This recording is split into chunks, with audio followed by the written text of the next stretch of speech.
Hello friends, good morning to all of you. आज हम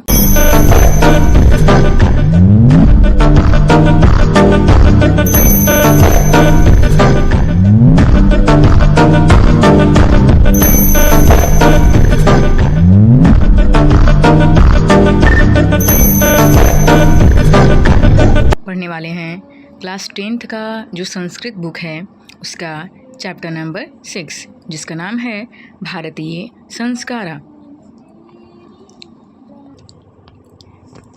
इस पार्ट में हमें भारतीय संस्कारों के बारे में पढ़ना है। चैप्टर से ही समझ में आता है कि कैसा चैप्टर होगा, इसमें किन चीज़ों के बारे में हमें जानकारी दी होगी। सबसे पहले आपको बता दें कि भारतीय संस्कार बहुत ही आकर्षक होते हैं, बहुत ही मनमोहक होते हैं। और भारतीय संस्कार इतने मनमोहक होते हैं कि जो विदेश के लोग हैं वो भी भारतीय संस्कार को अपनाना बेहद पसंद करते हैं। आप लोगों ने देखा होगा कि बहुत सारे विदेश के लोग भी भारतीय संस्कार में कपड़े पहनते हैं, भारतीय संस्कार की जो खाना है उसको पसंद करते हैं, जो रीति रिवाज शादी ब्याह करने का जो है इन सब चीज़ों को भी वो काफ़ी पसंद करते हैं। तो भारतीय संस्कार काफ़ी फेमस है और इन्हीं के बारे में हमें इस चैप्टर में पढ़ना है। तो आइए, यहाँ पे ये जो दिया हुआ है उसमें आप देख रहे हैं कि भारतीय संस्कार के अंतर्गत ही एक संस्कार और आता है जिसको हम विवाह संस्कार बोलते हैं। और वही विवाह संस्कार का यहाँ पे फ़ोटो दिया गया है कि विवाह जो संस्कार है वो किस तरह से होता है और क्या होता है इन संस्कारों में। आजकल की जो संस्कार है वो पहले से काफ़ी बदल चुका है, ठीक है।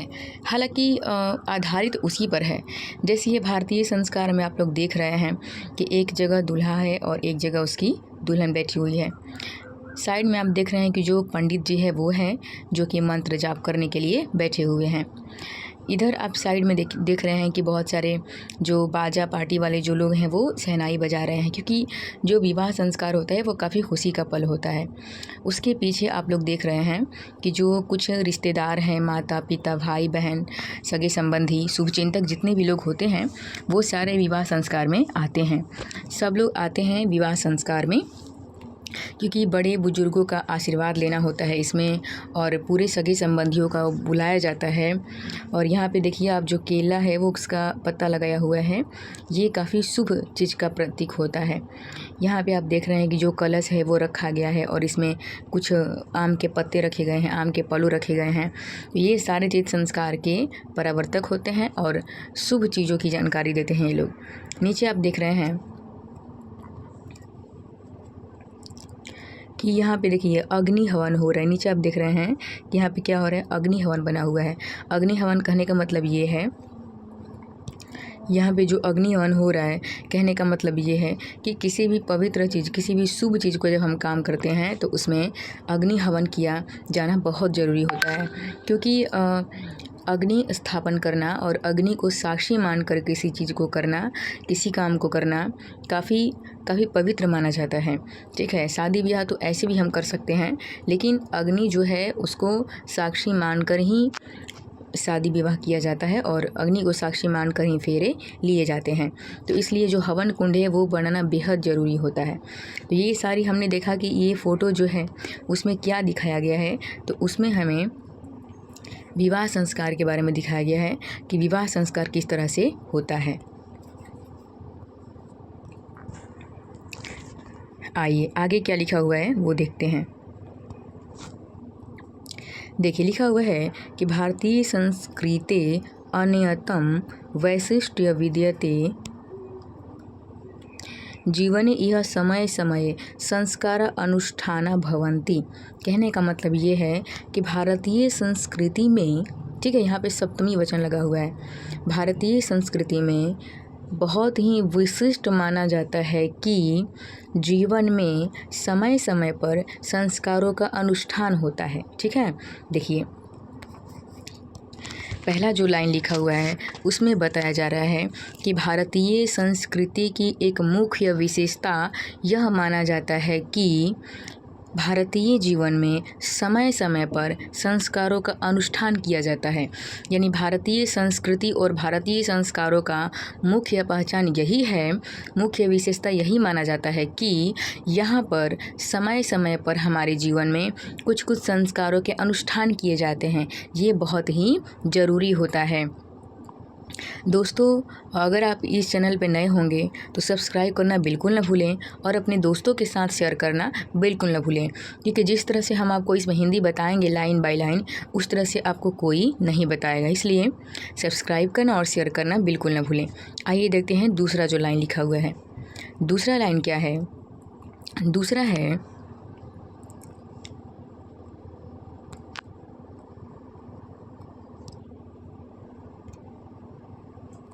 अद्य संस्कार शब्द सीमितो। ठीक है, यहाँ पे क्या लिखा हुआ है? अद्य संस्कार शब्द सीमितो व्यंग्य रूप प्रयुज्यते। यानी कहने का मतलब ये है कि आजकल, अद्य मतलब आजकल, आजकल के टाइम की अगर बात करें तो जो संस्कार शब्द है वो काफ़ी सीमित हो चुका है और व्यंग्य के रूप में प्रयोग किया जाता है। यानी कि आजकल का जो टाइम है उसमें जो संस्कार है वो काफ़ी सीमित हो गया है और व्यंग्य मतलब होता है कि ताना, शिकायत, इन सब चीज़ों के रूप में इसका प्रयोग होता है। यानी कि जैसे आप खुद समझिए कि बहुत बड़ा फंक्शन चल रहा है और उस फंक्शन में बड़े बड़े लोग आए हैं और उसमें हम क्या कर रहे हैं कि सारे लोग इंग्लिश बोल रहे हैं, good morning, good night, good afternoon, और उसमें कोई बच्चा क्या करे कि जाके, कोई आदमी क्या करे कि जाके पैरों पर गिर जाए, पैर पकड़ के गोड़ लगने लगे। ठीक है, तो ये जो सारी चीज़ें होती है ना, वो आजकल के ज़माने में थोड़ा व्यंग्य वाला हो गया है। क्लास में सारे बच्चे मान लीजिए गुड मॉर्निंग बोल रहे हैं, कोई एक बच्चा है जो जाकर पैर छू कर आशीर्वाद लेता है, तो उस टाइम सारे लोग अपने मन में सोचेंगे हाँ दिखा रहा है, तो ये कर रहा है, वो कर रहा है। मतलब जो आजकल के टाइम जो है ना, वो संस्कार काफ़ी छोटा हो गया है, काफ़ी सीमित हो गया है। संस्कार शब्द का कोई प्रयोग ही नहीं करना चाहता है। नेक्स्ट क्या लिखा हुआ है? किंतु संस्कृते रूप उपकरणम इदम भारतस्य व्यक्तित्वम रचयति। किंतु अगर सही मायने में हम बात करें तो जो संस्कार हमारा होता है वही हमारे व्यक्तित्व की रचना करता है। यानी कि हम कैसे हैं, हमारे संस्कार कैसे हैं, हमारे गुण कैसे हैं, ठीक है, ये सारी चीज़ें कौन बताता है? तो संस्कार ही बताता है। अब देखिए, किसी के साथ अगर अच्छे से हम बर्ताव कर रहे हैं तो वो यही ना समझेगा कि हमारा संस्कार अच्छा है, हमको गार्जियन लोग अच्छी बातें सिखाए हैं। अगर किसी के साथ हम बुरी तरीके से बर्ताव कर रहे हैं, अच्छे से बात नहीं कर रहे हैं, अच्छे से पेश नहीं आ रहे हैं, तो वहाँ पे क्या समझा जाएगा? वहाँ पे यही समझा जाएगा कि हमारे जो संस्कार हैं वो अच्छे नहीं हैं, हमको अच्छे संस्कार नहीं मिले हैं। तो कहने का मतलब ये है कि आजकल के समय में संस्कार जो शब्द है वो काफ़ी सीमित हो चुका है। ठीक है, और व्यंग्य के रूप में इसका प्रयोग किया जा रहा है, एक शिकायत के रूप में, इसका ताना के रूप में प्रयोग किया जा रहा है। नेक्स्ट लाइन में हमने बताया किंतु जो संस्कार है वही हमारे व्यक्तित्व की, वही हमारे कैरेक्टर की रचना करता है। इसलिए हमें संस्कार के बारे में जानना चाहिए और संस्कार अपने पास रखना चाहिए, अच्छे रखना चाहिए। नेक्स्ट क्या लिखा हुआ है? देखिए, विदेशे निवसन्तो भारतीय संस्कारण प्रति उन्मुखा जिज्ञास वश्च। अब देखिए, यहाँ पे आपको क्या बताया जा रहा है कि अरे हम भारतीय होकर खुद अपने संस्कारों को करने में शर्म आता है, हम लोगों को नहीं करते हैं, ठीक है, शिकायत हो जाएगा। लेकिन विदेश में रहने वाले जो लोग हैं ना, वो भारतीय संस्कारों को अपना रहे हैं और भारतीय संस्कारों के प्रति काफ़ी उन्मुख यानी काफ़ी जिज्ञासु रह रहे हैं जानने के लिए। हमने आपको स्टार्टिंग में ही बताया है कि विदेश के जो लोग हैं वो धीरे धीरे हमारे भारतीय संस्कारों को अपना रहे हैं और भारतीय संस्कारों में रह रहे हैं। तो यहाँ पे लिखा हुआ है कि विदेश में निवास करने वाले जो लोग हैं वो भारतीय संस्कारों के प्रति काफ़ी जिज्ञासु रहते हैं, काफ़ी उनको इच्छा रहती है जानने के लिए। नेक्स्ट लाइन में लिखा हुआ है कि पाठे अस्मिन् तेषां संस्काराणां संक्षिप्त परिचयो महत्वं निरूपितम्। यानी कि इस पाठ में, पाठे अस्मिन् कहने का मतलब ये है इस पाठ में उन्हीं संस्कारों का संक्षिप्त परिचय दिया गया है। दोस्तों, आपको बता दें कि संक्षिप्त यहाँ पे इसलिए बोला जा रहा है क्योंकि संस्कार हमारे बहुत होते हैं और उन सारे संस्कारों के बारे में अगर डिटेल्स में आपको हम बताने लगें तो ये एक चैप्टर में नहीं अटने वाला है, बहुत ज़्यादा बड़ा हो जाएगा। ठीक है, ये हमारे संस्कार बहुत ज़्यादा हैं। अगर एक एक के बारे में आपको तोड़ तोड़ कर बताया जाने लगेगा तो संस्कार हमारे काफ़ी बड़े हो जाएंगे, जो कि एक चैप्टर में नहीं अट सकता है। और यहाँ पे एक चैप्टर में संस्कार को दिया गया है, यानी कहने का मतलब ये है कि जो हमारे संस्कार हैं यहाँ पे उनका एक संक्षिप्त परिचय दिया गया है कि संस्कार कैसे होता है, क्या होता है, कितना होता है और कितने तरीके से मनाया जाता है, और संस्कारों का हमारे जीवन में क्या महत्व है, ये हम नेक्स्ट में जानेंगे। आइए नेक्स्ट पैराग्राफ देखते हैं।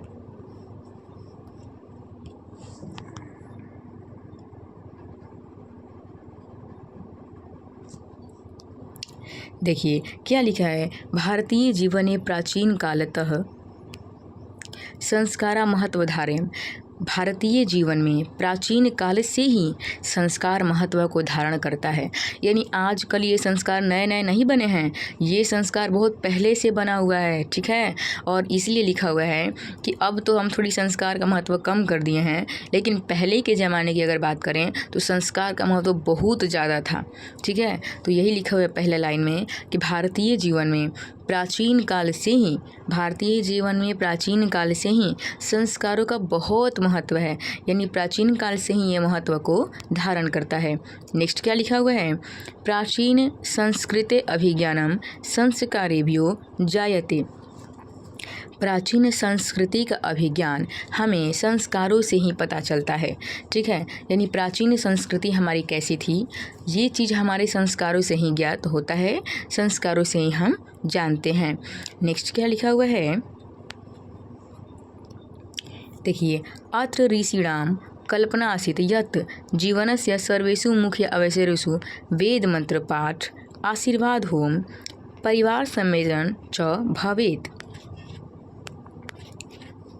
देखिए लिखा हुआ है कि अत्र ऋषीणाम कल्पना आसीत् यत्, यहाँ पर ऋषियों की कल्पना था कि जीवन के सर्वेषु मुख्य अवसरेषु, जीवन के सभी मुख्य मुख्य अवसरों पर वेद मंत्रों का पाठ यानी पूजा पाठ, वरिष्ठाणाम आशीर्वाद यानी बड़ों का आशीर्वाद, होम यानी अग्नि का जो होम करते हैं हम लोग, परिवार सदस्य नाम सम्मेलन च भवेत्। परिवार के जो सदस्य होते हैं, जो सगे संबंधी होते हैं, जो रिश्तेदार लोग होते हैं, रिश्तेदार लोगों की जो होते हैं उनको सब बुलाया जाता है, सम्मिलित किया जाता है। तो देखिए इस लाइन का मतलब ये हुआ कि प्राचीन काल में जो ऋषि थे उनका मानना ये था कि जीवन में जब भी हमारे मुख्य अवसर आते हैं, जैसे जन्म हुआ किसी का, विवाह हुआ किसी का, ठीक है, तो जीवन में जब कभी मुख्य अवसर आते हैं उन मुख्य अवसरों पर ये सारी चीज़ें बहुत ज़रूरी होती थी।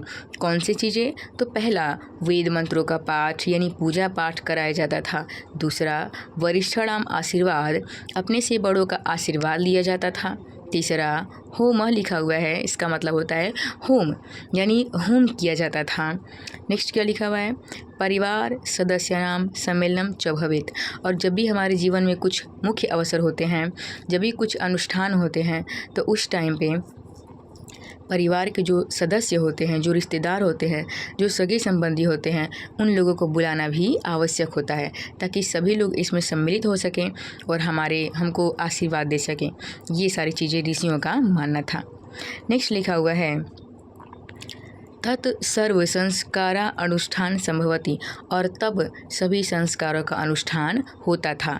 अगर सभी सगे संबंधी नहीं आए, अगर होम नहीं हुआ, बड़ों का आशीर्वाद नहीं लेंगे, तो हमारा संस्कार पूरी तरह से शुभ नहीं माना जाता है। इसलिए इन सारी चीज़ों को करना काफ़ी आवश्यक होता था। नेक्स्ट क्या लिखा हुआ है, देखिएगा, एवं संस्कारा महत्वम धारयति, और इसीलिए संस्कार जो है वो काफ़ी महत्व को धारण करता है, यानी संस्कार का काफ़ी महत्व होता है। नेक्स्ट लिखा हुआ है कि किम च संस्कारस्य मौलिक अर्थ परिमार्जन रूप गुणाधान रूपश्च न विस्मर्यते, यानी कहने का मतलब ये है कि संस्कार का अगर आपसे मौलिक अर्थ कोई पूछ दे, संस्कार का मूल अर्थ कोई पूछ दे, तो संस्कार का मूल अर्थ यही होता है कि हमारे अंदर से दोषों का परिमार्जन करना, यानी दोषों को दूर करना और हमारे अंदर गुणों को समाविष्ट करना। संस्कार का मौलिक अर्थ यही होता है।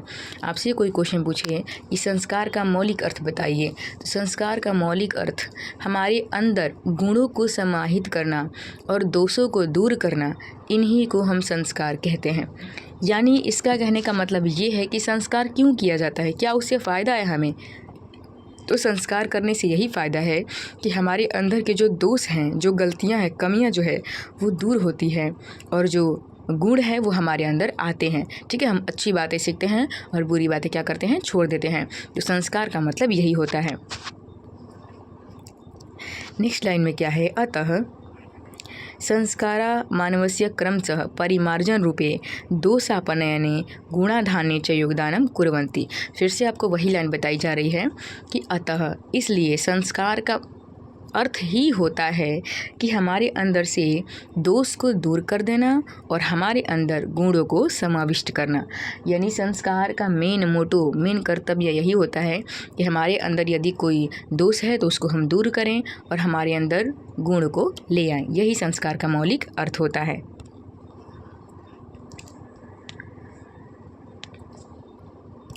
आइए नेक्स्ट क्या लिखा हुआ है लाइन में देखिएगा, संस्काराः प्रायेण पंचविधा सन्ति। अब आपसे पूछ रहा है कि संस्कार जो हैं वो कितने प्रकार के होते हैं। ठीक है, कितने होते हैं नहीं बताया है, लिख रहा है यहाँ पे कि संस्काराः प्रायेण पंचविधा सन्ति। जो संस्कार हमारे होते हैं वो प्रायः 5 प्रकार के होते हैं। अगर आपसे क्वेश्चन पूछ देगा कि संस्कार कितने होते हैं तो इसका आंसर कुछ और हो जाएगा, जो कि हम आगे आपको बताएंगे। लेकिन अभी आपसे क्या बोल रहा है कि संस्कार कितने प्रकार के होते हैं। ठीक है, यानी कितने तरह से निभाए जाते हैं। तो यहाँ पे लिखा हुआ है कि संस्काराः प्रायेण पंचविधा सन्ति। संस्कार प्रायः 5 प्रकार से निभाए जाते हैं। कैसे कैसे, तो पहला होता है जन्म से जन्म पूर्वास्त्रयः, यानी कि जन्म से पहले 3 संस्कार किए जाते हैं। ठीक है, मतलब जब कोई बच्चा गर्भ में रहता है तो उस टाइम भी संस्कार होता है। तो संस्कार प्रायः 5 तरीके से निभाए जाते हैं, जिसमें पहला जो तरीका है वो है जन्म से पहले संस्कार, जिसमें 3 संस्कार होते हैं। दूसरा है शैशवा सट, जब बच्चे शिशु की अवस्था में आते हैं, जब छोटे होते हैं, बच्चे होते हैं, तो उनके 6 संस्कार किए जाते हैं। शैशवा सट यानी कि शैशव की अवस्था में 6 संस्कार होते हैं। नेक्स्ट क्या लिखा हुआ है, शैक्षणिक संस्कार, शिक्षा के अवस्था में 5 संस्कार किए जाते हैं। यानी जब बच्चे पढ़ने लायक हो जाते हैं, सीखने लायक हो जाते हैं, तो उनके साथ 5 संस्कार किए जाते हैं। तो हमने अभी कितने तरीके जाने, हमने अभी 3 तरीके जाने। पहले जन्म से पहले वाली संस्कार, दूसरा शिशु के अवस्था में संस्कार, तीसरा क्या हमने सीखा, शिक्षा के अवस्था में संस्कार, चौथा देखिए चौथा लिखा हुआ है विवाह रूप एक संस्कार, यानी चौथा जो संस्कार है वो निभाया जाता है, जिसको हम बोलते हैं विवाह संस्कार। ठीक है, ये भी एक तरीका होता है। फिर 5वां जो तरीका है निभाने का वो होता है मरणोत्तर संस्कारश्च, यानी कि जब कोई मर जाता है, जब किसी की मृत्यु हो जाती है। ठीक है, जब किसी की मृत्यु हो जाती है तो उस टाइम भी एक संस्कार होता है जिसको हम अंत्येष्टि संस्कार बोलते हैं। तो देखिए 5 तरीक़ों से निभाया जाता है। पहला तरीका जन्म से पहले, दूसरा तरीका शैशव की अवस्था में, तीसरा तरीका शिक्षा के अवस्था में, चौथा तरीका विवाह संस्कार और 5वां तरीका मरणोपरांत यानी कि मरने के बाद। एवं 16 संस्कारा भवन्ति, ये सारे मिला के 16 संस्कार होते हैं। निभाए जाते हैं कितने तरीके से, तो बोलेंगे 5। अगर कितने होते हैं पूछ दे, भारतीय संस्कार कितने होते हैं, तो हम बोलेंगे 16, जिसका संस्कृत आपको यहाँ पे देखिए लिखा हुआ है। क्या लिखा हुआ है, षोडश। संस्कृत में क्या लिखा हुआ है, षोडश। यहाँ पे लिखा ना षोडश। तो देखिए अब हम गिन लेते हैं एक बार 16 हुआ कि नहीं। देखिए जन्म से पहले कितना होता है, 3। ठीक है, इसके बाद कितना होता है शिशु की अवस्था में 6। ठीक है, और इसके बाद कितना होता है शैक्षणिक अवस्था में 5। कितना होता है शैक्षणिक अवस्था में 5। इसके बाद कितना होता है, तो गृहस्थ जीवन में एक संस्कार होता है जिसको हम बोलते हैं विवाह संस्कार। और इसके बाद क्या होता है, एक होता है मरने के बाद जिसको हम बोलते हैं अंत्येष्टि संस्कार। तो इसको आप जोड़िए कि 16 हो रहा है कि नहीं हो रहा है, जोड़ लीजिए। 1 1 2, ठीक है, 2 और 5 7, 7 और 6 13, और 13 और 3 14 15 16, कितना हुआ पूरा मिला के 16। तो हमारे संस्कार कितने होते हैं, हमारे संस्कार पूरा 16 होता है। और कितने तरीके से संस्कार निभाए जाते हैं, तो 5 तरीके से, ठीक है। आइए आगे देखते हैं क्या लिखा हुआ है। देखिए क्या लिखा है कि पुंसवन सीमांतोन्यन चेती त्रयो भवंती, ठीक है। तो एक गर्भाधान होता है जो कि पहले ही लिखा हुआ होगा, ठीक है। देखिए यहाँ पे लिखा है ना, जन्म पूर्व संस्कारेषु गर्भाधान, एक यहाँ पे है और एक नीचे है।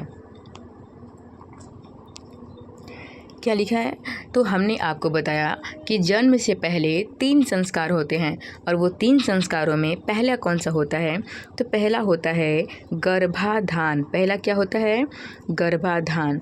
गर्भाधान में क्या होता है, तो आपको बता दें कि गर्भाधान संस्कार में क्या होता है कि जब कोई महिला गर्भ धारण करती है, जब कोई महिला के गर्भ में कोई बच्चा आता है, बच्चा पलने लगता है, एक नया जीवन उसमें पलने लगता है, तो उसे हम गर्भाधान संस्कार बोलते हैं। नेक्स्ट क्या लिखा हुआ है, पुंसवन। पुंसवन संस्कार भी इन्हीं के अंतर्गत आता है। जब बच्चा गर्भ में रहता है और 3 माह का हो जाता है, तो तरह तरह की उसमें चीज़ें की जाती है, ठीक है। टोना टोटका ये सारी चीज़ें की जाती है। नेक्स्ट में लिखा हुआ है सीमांतोन्नयन। सीमांतोन्नयन जो संस्कार होता है वो भी जन्म से पहले ही होता है।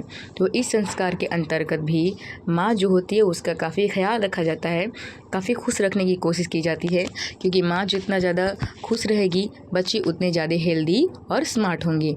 तो जन्म से पहले कितने संस्कार होते हैं, 3 संस्कार होते हैं, ठीक है।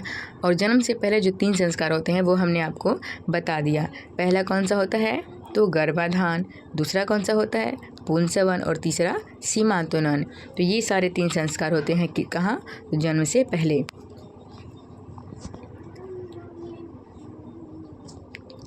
नेक्स्ट क्या लिखा हुआ है, अत्र गर्भरक्षा गर्भस्थ संस्कारोपणम गर्भवत्याश्च प्रसन्नता चेति प्रयोजनम कल्पितमस्ति।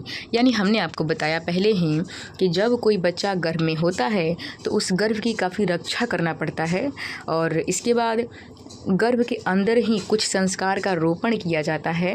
यानी जब बच्चा गर्भ में होता है तो कुछ संस्कार पहले ही किए जाते हैं, जो हमने 3 आपको नाम बता दिया है। फिर क्या लिखा हुआ है कि प्रसन्नता चेति प्रयोजनम कल्पितमस्ति। यानी जब बच्चा गर्भ में होता है तो उस टाइम इस बात का काफ़ी ख्याल रखना होता है कि जो माँ है वो खुश रहे, ठीक है। उसे किसी चीज़ की अगर ज़रूरत हो, उसे जो चाहिए वो लाकर उसे दिया जाए, और वो जितना ज़्यादा हो सके उतना ज़्यादा हैप्पी रहे, खुश रहे, क्योंकि वो जितना ज़्यादा खुश रहेगी उतना ज़्यादा उसके बच्चे भी खुश होंगे और अच्छे मतलब जन्म लेंगे। तो ये सारी चीज़ें हमने आपको दिखा दिया है। देखिए नेक्स्ट क्या लिखा हुआ है, शैशव संस्कारेषु जातकर्म नामकरण निष्क्रमण अन्नप्राशनम चूड़ाकर्म कर्णवेधश्च क्रमशो भवन्ति। अभी हमने पढ़ा कि जन्म से पहले 3 संस्कार होते हैं, जिसमें गर्भाधान, पुंसवन, सीमांतोन्नयन 3 हमने पढ़ा। अब हम पढ़ रहे हैं कि शैशव संस्कार जो होते हैं उसमें 6 संस्कार होते हैं शैशव की अवस्था में। नहीं, जब बच्चे शिशु की अवस्था में आ जाते हैं तो उन्हें शैशव संस्कार बोलते हैं। तो इसमें कितना होता है, तो इसमें पूरे 6 होते हैं। अब 6 में पहला कौन सा होता है, तो आइए देखते हैं। 6 में पहला लिखा हुआ है जातकर्म। यानी कि जैसे ही बच्चे जन्म लेते हैं, शिशु की अवस्था में होते हैं, तो उनका जातकर्म किया जाता है। यानी कि हम इसको मुंडन भी बोल सकते हैं, या बोल सकते हैं कि एक जात निश्चित किया जाता है।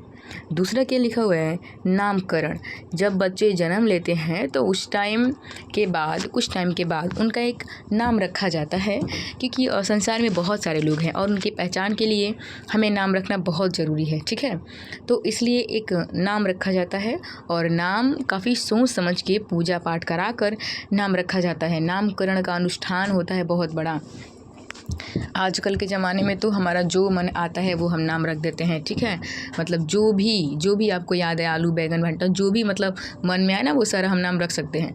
लेकिन पहले क्या था प्राचीन काल में कि नाम रखने का भी एक आयोजन होता था, पंडित जी को बुलाया जाता था, ऋषि महर्षि आते थे और काफ़ी सोच समझ के कि वो किस नक्षत्र में पैदा हुआ है, किस राशि में पैदा हुआ है, तो इन सारी चीज़ों को सोच समझ के नाम रखा जाता था। नेक्स्ट क्या लिखा हुआ है, निष्क्रमण। नेक्स्ट क्या लिखा हुआ है, निष्क्रमण। अब निष्क्रमण मतलब होता है घर से बाहर की निकालना। तो जब बच्चे जन्म लेते हैं तो आपको पता होगा कि जन्म लेते लेते हम बच्चों को बाहर नहीं घुमाने लगते हैं कि चलो राजगीर चलते हैं टूर पे, तो चलो कश्मीर चलते हैं, कन्याकुमारी चलते हैं, ठीक है। क्योंकि जो बच्चे होते हैं वो काफ़ी सेंसिटिव होते हैं, ठीक है। उनकी जो स्किन होती है वो काफ़ी मतलब उन पे इफ़ेक्ट पड़ सकता है, इसलिए जन्म लेते ही बच्चों को बाहर नहीं निकाला जाता है। और हो सकता है कि अगर धार्मिक आस्थाओं के अनुसार हम माने तो बच्चे जो होते हैं उनको काफ़ी नज़र लग सकता है, ठीक है। तो इसलिए काफ़ी कुछ समय के बाद उनको घर से निकालने का एक रस्म होता है। निष्क्रमण संस्कार जो होते हैं उसमें बच्चे को घर से बाहर निकाला जाता है, ठीक है। इसके बाद जो संस्कार हैं वो अन्नप्राशनम है। अन्नप्राशनम कहने का मतलब ये है कि ये भी एक चटावना, ये भी एक संस्कार है, ठीक है। जब बच्चे थोड़े से बड़े होते हैं शिशु की अवस्था में तो उन्हें खाने के लिए एक संस्कार किया जाता है और उस टाइम से उन्हें अन्न खिलाया जाने लगता है। अब ऐसी बात नहीं है कि जब किसी बच्चा का जन्म हुआ तो उसी टाइम उसके मुंह में कलछुल घुसा देंगे कि लोग कलछुल से मतलब जो भी ये छोला खा लो, तो मतलब सेब खा लो, तो ये सारी चीज़ें नहीं होती है कि मतलब हम फुचका खा रहे हैं तो जन्म लिया हो और उसको भी ठूस दिया मुंह में, तो ऐसा पता चलेगा कि भाई फुचका तो मुंह के अंदर गया लेकिन बच्चा ऊपर चला गया। तो ये एक संस्कार होता है, यानी कि बच्चे को जन्म लेने के बाद कुछ दिन तक माँ का दूध पीना होता है और माँ का दूध अमृत होता है। और इसके बाद क्या होता है कि एक संस्कार किए जाते हैं जिसमें को चटावना हम कहते हैं, और यहाँ पे जो लिखा हुआ है उसको हम अन्नप्राशनम कहते हैं। और उसी दिन के बाद वो धीरे धीरे बच्चे क्या करने लगते हैं, अन्न खाने लगते हैं, ठीक है। चावल दाना भात जो भी होता है वो खाने लगते हैं। नेक्स्ट में क्या लिखा हुआ है, चूड़ाकर्म। तो ये संस्कार भी बहुत ही अच्छा होता है कि जो बच्चे होते हैं उनकी जो दांत वात निकलने लगता है तो मामा जी के द्वारा कुछ खिलाए जाते हैं, दूध दही जो भी है चम्मच में कटोरी में खिलाए जाते हैं। तो ये संस्कार भी काफ़ी अच्छा होता है। देखिए संस्कार ये जो लिखे हुए हैं ना इनका अर्थ कुछ और भी बता सकता है, आप कहीं पे सर्च करिएगा तो ये बात ज़रूरी नहीं है कि हमने जो बताया ना सेम टू सेम वही बताएगा, कहीं और आप देखिएगा तो इसका कुछ और भी अर्थ बता सकता है। नेक्स्ट क्या लिखा हुआ है, कर्ण विधर्ष क्रम सुभवंती। 600 संस्कार में 6 संस्कार होते हैं। पहला जातकर्म, दूसरा नामकरण, तीसरा निष्क्रमण, चौथा अन्नप्राशनम और पांचवा चूड़ाकर्म, और 6 नंबर जो हम पढ़ने वाले हैं वो है कर्ण विधर्ष संस्कार। यानी कि 6 नंबर में क्या होता है कि जो कान और जो नाक छिदवाया जाता है ना वो एक संस्कार के अंतर्गत आता है। हालांकि ये संस्कार आजकल काफ़ी बढ़ चुके हैं क्योंकि संस्कार में एक जगह छिदवाने का बात होता है, लेकिन आजकल ये जो कान नाक वाले संस्कार है ना वो काफ़ी बढ़ चुके हैं। एक जगह के लोग बच्चे 3 जगह 4 जगह 5वां जगह छिदवा के चल रहे हैं। तो ये संस्कार तो थोड़ी सी प्रोग्रेस किया है, बाकी सारे संस्कार प्रोग्रेस नहीं किए हैं। तो जो शिक्षा शैशव अवस्था में जो लास्ट वाले संस्कार होते हैं उसको हम क्या बोलते हैं, उसको हम बोलते हैं शैशव संस्कार, अरे उसको हम बोलते हैं कर्ण विधर्ष। कान और नाक छेदने की जो संस्कार होती है उसे हम कर्ण विधर्ष संस्कार बोलते हैं। आइए आगे देखते हैं।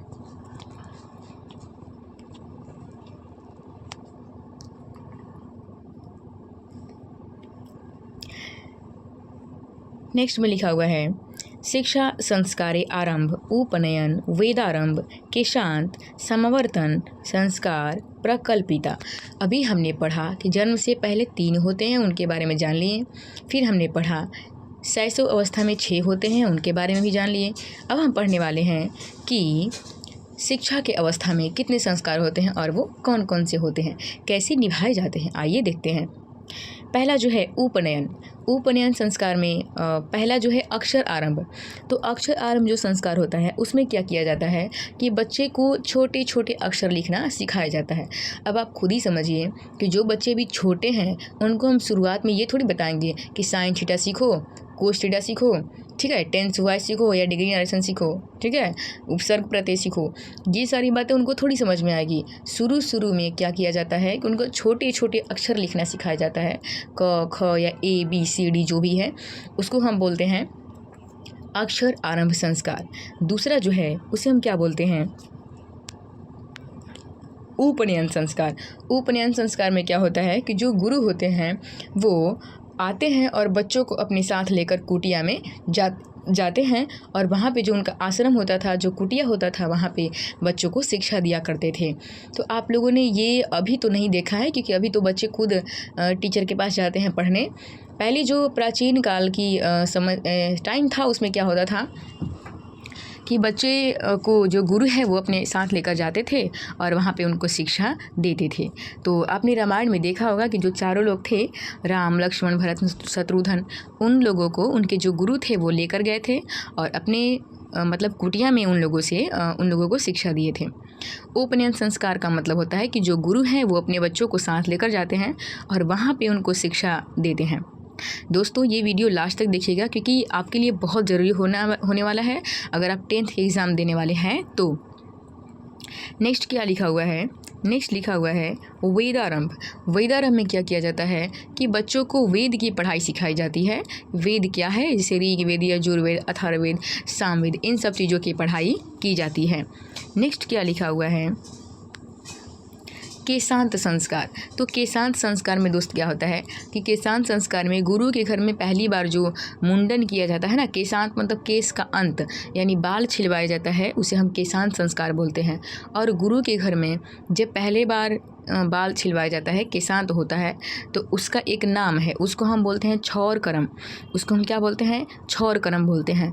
जब गुरु के घर में पहली बार मुंडन कराया जाता है तो उसको हम क्या बोलते हैं, छौर करम बोलते हैं। नेक्स्ट क्या लिखा हुआ है, समावर्तन। अब देखिए शिक्षा संस्कार में 5 होते हैं जिसमें पहला अक्षर आरंभ, दूसरा उपनयन, तीसरा वेदारंभ, चौथा केशांत, 5वां समावर्तन और 6 नंबर क्या होते हैं, 5वां समावर्तन। 5 ही होते हैं। समावर्तन में क्या होता है कि जब बच्चों की शिक्षा पूरी हो जाती है तो गुरु क्या करते हैं, बच्चों को अपने कुटिया से वापस उनके घर भेज देते हैं।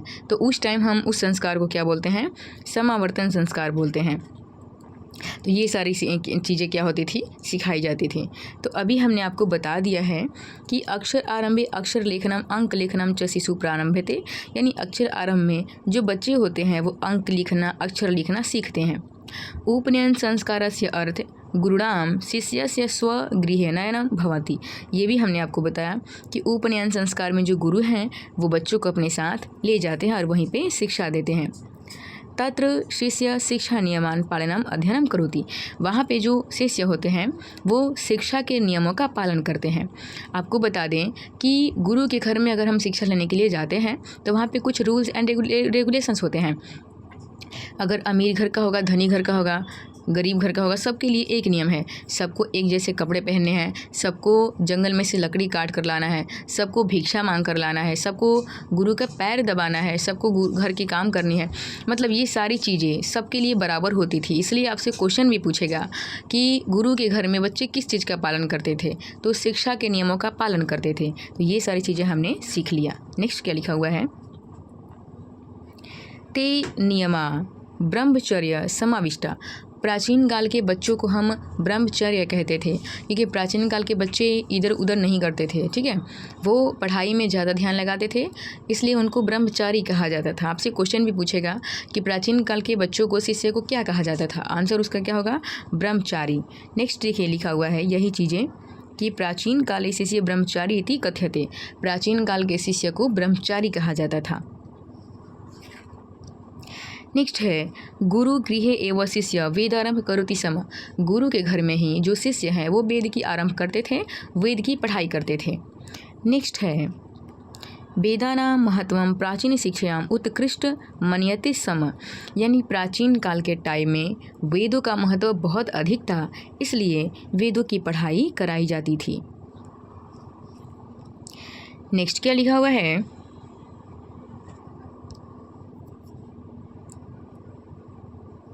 केशांत संस्कारे गुरुगृह एव शिष्यस्य प्रथम क्षौरकरम भवन्ति। हमने आपको बताया कि गुरु के घर में जब पहली बार मुंडन होता था तो उसको हम क्षौरकरम के नाम से जानते थे। गोदान मुख्य कर्म, यहाँ पे गोदान जो है वो भी संस्कार किए जाते थे।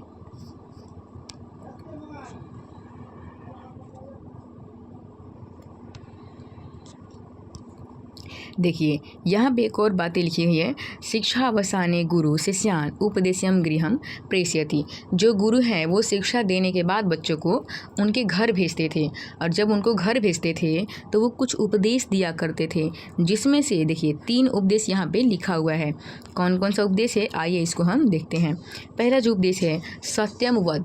गुरु जब बच्चे को घर भेजते थे पढ़ा लिखा के तो पहला बताते थे कि हमेशा सच बोलना चाहिए, दूसरा बताते थे कि हमेशा धर्म पे चलना चाहिए, और तीसरा बताते थे कि अपने पढ़ाई पर कभी घमंड नहीं करना चाहिए। तो ये 3 चीज़ें, 3 मंत्र बताते थे और इसके बाद बच्चों को घर की तरफ भेजते थे।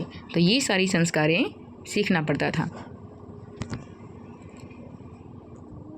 आइए, वीडियो काफ़ी बड़ा हो चुका है, कोई बात नहीं, हम लाइन बाय लाइन आपको अर्थ बता रहे हैं, इसलिए थोड़ी सी बड़ी हो रही है, तो आप पूरा देखिएगा, ठीक है। देखिए लास्ट पैराग्राफ जो है उसमें क्या लिखा हुआ है, विवाह संस्कार पूर्वमेकमेव मनुष्य वस्तुतः गृहस्थ जीवन प्रविशति। अब क्या होता है कि जब बच्चे शिक्षा पा लेते हैं, सीख लेते हैं और अपने पैर पर खड़े हो जाते हैं, तो उस टाइम के बाद एक संस्कार आता है, एक टाइम आता है जिसको हम बोलते हैं गृहस्थ जीवन। तो गृहस्थ जीवन में क्या होता है कि बच्चे अब अपना गृहस्थी चलाने लायक हो जाते हैं। उसमें एक संस्कार होता है जिसको हम बोलते हैं विवाह संस्कार। और विवाह पवित्र संस्कार मतः, विवाह जो संस्कार है वो बहुत ही पवित्र संस्कार होता है, क्योंकि यहाँ पर 2 आत्माओं की मिलन होती है, ये काफ़ी पवित्र संस्कार होता है। नेक्स्ट है अत्र नाना विधानी कर्म कांडानी भवंती। विवाह संस्कार में बहुत प्रकार के कर्म कांड होते हैं, अलग अलग प्रकार की विभिन्न प्रकार के कर्म कांड होते हैं। तो उन कर्म कांडों के बारे में हमें जानकारी लेनी है कि वो कौन कौन से कर्म कांड होते हैं। तो आइए देखते हैं। पहला लिखा है वागदान, यानी विवाह संस्कार में क्या होता है कि विवाह संस्कार में कन्यादान किया जाता है। तो कन्यादान आपको बहुत अच्छी तरीके से पता होगा क्या होता है। नेक्स्ट लिखा हुआ है मंडप निर्माण। तो मंडप निर्माण में बच्चों क्या होता है कि जब शादी विवाह होते हैं तो वहाँ पे मंडप बनाया जाता है, जिसमें बैठकर जो दूल्हा और दुल्हन जो वर वधू होते हैं वहाँ पे पूजा पाठ करते हैं, जो भी चीज़ें हैं वो करते हैं। नेक्स्ट क्या लिखा हुआ है वधू गृहे वर पक्षस्य स्वागतम, यानी कि वधू के घर में यानी लड़की के घर में वर पक्ष का स्वागत होता है। ठीक है, जब शादी करने के लिए लोग जाते हैं, दूल्हा पार्टी का जो लोग शादी करने के लिए जाते हैं, तो उस टाइम लड़की के घर में लड़के वालों का काफ़ी अच्छी तरीके से स्वागत होता है, उसे हम बोलते हैं वधू गृहे वर पक्षस्य स्वागतम। नेक्स्ट क्या लिखा हुआ है वर वधू परस्परम निरीक्षणम, यानी कि जो वर वधू होते हैं यानी कि जो दूल्हा दुल्हन होते हैं वो एक दूसरे को एक बार देखते हैं, एक बार परस्पर निरीक्षण करते हैं, एक बार उन दोनों को देखने का अनुमति दिया जाता है। नेक्स्ट क्या है कन्यादान। कन्यादान में भी क्या होता है ये हमने आपको बता दिया ऊपर ही कि जो कन्या होती है उसको दान किया जाता है, यानी जो पिता होते हैं वो अपनी ही लड़की को किसी और के हाथों में सौंप देते हैं, उसे हम क्या बोलते हैं कन्यादान बोलते हैं। नेक्स्ट लिखा हुआ है अग्नि स्थापनम, यानी कि होम। जब कभी शादी विवाह होता है तो वहाँ पे अग्नि स्थापन करना बहुत ज़रूरी होता है, क्योंकि अग्नि को साक्षी मानकर ही फेरे लिए जाते हैं और वचन लिए जाते हैं। इसके बाद क्या लिखा हुआ है पाणी ग्रहण। पाणी ग्रहण मतलब होता है कि जो लड़की का हाथ है उस पर पानी डालकर जो लड़का का हाथ है वो पकड़ाया जाता है, यानी कि ये एहसास दिलाया जाता है कि आपको ज़िंदगी भर इन्हीं हाथों के साथ रहना है और ज़िंदगी भर आपको यही हाथ पकड़ना है और लाइफ में कभी भी आपको ये हाथ अब छोड़ना नहीं है। काफ़ी इसको ध्यान से देखिए और पहचान लीजिए, चाहे कुछ भी हो जाए आपको ये हाथ नहीं छोड़ना है। ये सारी चीज़ें होती है पाणी ग्रहण में। नेक्स्ट क्या होता है लाजा होम, यहाँ भी वही बातें होती है, होम किया जाता है। नेक्स्ट होता है सप्तपदी, यानी विवाह संस्कार जो होते हैं उसमें 7 फेरे लिए जाते हैं, जिसमें 7 वचन होता है और ये बताया जाता है कि अब 7 मतलब कि साथ साथ हमें चलना है, और यही सारी चीज़ें उसमें दिखाई जाती है। नेक्स्ट है सिंदूरदान। भाई साहब और कुछ हो या ना हो, सिंदूर दान होना बहुत ज़रूरी होता है। सिंदूर दान में क्या होता है कि जो दूल्हे होते हैं, जो वर होते हैं, वो वधू को सिंदूर डालते हैं और उस टाइम से जो ज़िंदगी भर के लिए जो वर वधू होते हैं वो एक दूसरे के लिए सौंपे जाते हैं, एक दूसरे की हो जाते हैं। तो ये क्या होता है, वो सिंदूर दान होता है।